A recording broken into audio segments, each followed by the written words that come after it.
This is the University of California, Irvine. Nestled in the heart of Southern California's Orange County, the campus boasts a student population of around 27,000 and has grown to be recognized as one of the best public universities in the nation. But what some may consider as a side effect of the university's success is its athletic department. The department has forged in its furnaces the championship-winning programs in swimming, sailing, water polo, basketball, and soccer. But the school's most recent success is found here, in the Bren Event Center, the home court of the UC Irvine men's volleyball team. The Anteaters have captured 3 of the last 6 national titles, making them one of the most dominant forces in men's collegiate volleyball, and a factory for churning out world-class volleyball players even on the Olympic stage, and further legitimizing athletics at UC Irvine. For me, I think success in athletics or any endeavor of the university is critical to what we do because it helps to reinforce the mantra of excellence that we are so proud of embracing. Anytime they can have success in their particular sport, particularly when that success not only has you competing with a standard of excellence, but winning league titles and regional titles, and in fact, like our men's volleyball, NCAA Division I championship titles. You have now catapulted your program to a level that you are among the most elite programs in the nation. And that is rarefied air. It is rare company indeed. Last year's season saw the team take their 3rd title in a 3-game sweep over the Anteaters' rival, the USC Trojans, in the Trojans' own Galen Center. Winning the championship is awesome for this school because we obviously don't have a football team or any super big name sports, and so for Irvine to do it and be here in the heart of Orange County to win a volleyball national championship, it's that's huge. I mean, you're by the beach community and people are looking at you. I mean, winning 3 out of the last 6 as well. It's like, this is something the school can get behind, and especially with the last one we won for the first time, the student body was actually able to come out and see the national championship at the Galen Center at USC, because before they've won the championships up in BYU and they went to, I think, Ohio State. So for the first time they were actually able to see, what their school is capable of, and to establish a connection with its school and that team, is huge for the relationship for athletics as well as the student body. Last season was pretty interesting. I mean, there was a lot of ups and downs. It was a pretty interesting learning experience personally.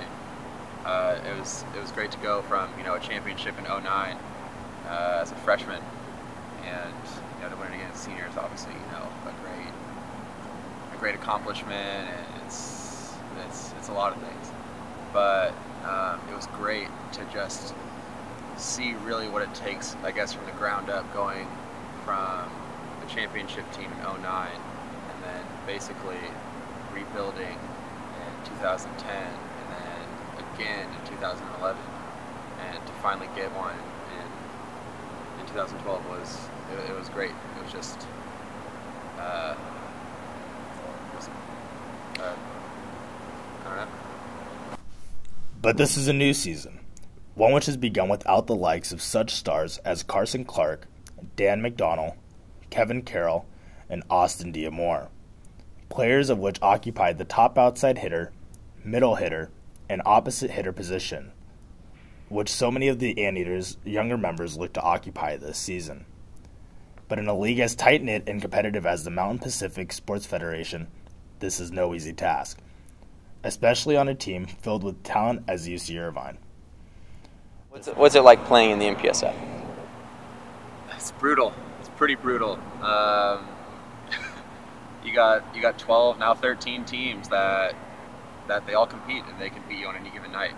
I know this year already SC has beaten us, and Hawaii's beaten UCLA. Hawaii won 2 matches in conference last year. It's just that kind of league. The summer after the season is spent in a different way by each member, but still ultimately revolving around volleyball. The fall starts each year with pitting the unpracticed UC Irvine's players against top international talent and professionals. In previous years, this experience was gained at the UC Irvine Invitational. However, this year, under the suggestion of the new head coach, David Niffen, took the team south of the equator to the annual World Challenge Volleyball Cup in Mar del Plata, Argentina. It's tough because for the first time, this is Irvine's chance to prove itself as a program and as a team rather than, as a coach, as a lot of people used to say about us. So there's definitely pressure coming in, and people are saying, well, new coach, are they going to be able to do it without, Sparrow? But then it's like when you have Dave at the helm, it's so different. He's such a great coach, Niffen is. So having that new atmosphere in the gym, and it's just great because everybody gets to experience something new. It's not the exact same old thing we did last year again. It's a whole new dynamic and a whole new direction that the team gets to go in. It's winning a championship in a different way. We are an institution that not only has a national but an international reputation. And so to the degree that you have athletes and athletic programs that are competing on an international scale with different countries and club teams from around the world, it raises our profile, it increases our visibility, it increases the exposure that countries and clubs and individuals have to the institution as a whole. After the team's success in the early season, which included winning the Santa Barbara Invitational, the most competitive preseason tournament of the year, the team was unanimously voted the best team in the country, a prize that contains both honor and added pressure. Pressure that seemed to materialize in a home match against a USC team, a team understood to be in a program-building year, and an almost for sure win for the Irvine squad. However, the Anteaters were swept and soon fell into a 3-game losing streak with the MPSF newcomer Cal Baptist and volleyball giant Brigham Young University. I guess it kind of puts it a little bit more into perspective, so you get a better feel for where you're actually at. Losing is probably the best thing for finding your weaknesses. Because you can win and not win by as much as you're supposed to, and it's a lot harder to take away from that, like what you need to improve. But when you lose a match, you can really see, it becomes very obvious what you need to work on. It's very helpful in practice. After we lost, I think we were 12th place in the conference, and we put that up in the locker room because just as an incentive, never want to be that low again. However, this slip in performance is only the gateway for players like Zach LaCavera, Jeremy Dano, and Jason Agopian to make their way onto the starting squad. But as UC Irvine has returned to their winning ways, the only guarantee the future holds is that UC Irvine walks with a target on its back, in a league characterized by the notion that the most important game of the season is the next one you play.